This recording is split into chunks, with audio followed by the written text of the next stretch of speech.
squash is one of my favorite things about fall. Of course, you have your butternut, also several different colors of acorn squash. This one's called delicata and this one is carnival. They all have similar flavor profiles and cook up about the same way. So I'm going to grab some favorites and head back to the kitchen. Now when you get ready to cut up your acorn squash, make sure you use a sharp knife, but also be very careful. If your knife starts to get a little bit stuck, don't force it, just kind of guide it through slowly and be as safe as possible. So what I've done is I've cut up my acorn squash into wedges and I cleaned out all the seeds in the middle, and I'm just going to get this onto a greased cookie sheet, flesh side down on one side.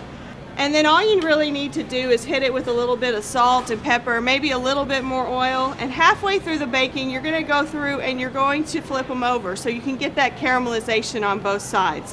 So don't worry about mixing in any other spices at this point, because we're going to make a really delicious butter sauce to go over it after it's all caramelized. Our acorn squash has come out of the oven. It's nice and tender and caramelized on both sides.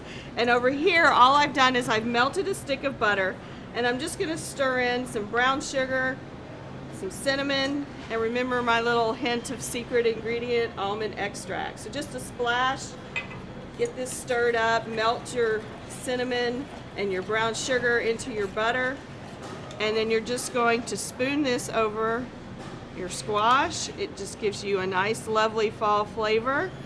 All the warm spices that we love this time of year. And if you remember the pumpkin lasagna that we did a couple of weeks ago, this is the breadcrumb mixture that I served with that. It's just ground up ginger snaps, walnuts, and a little bit of Parmesan cheese. And this is just wonderful over your acorn squash as well. And this is a great side to use for Thanksgiving. I've served this a couple of times and it was a really big hit. And you know, we all need to start thinking about those Thanksgiving recipes. So you can find this recipe on cbs19.tv.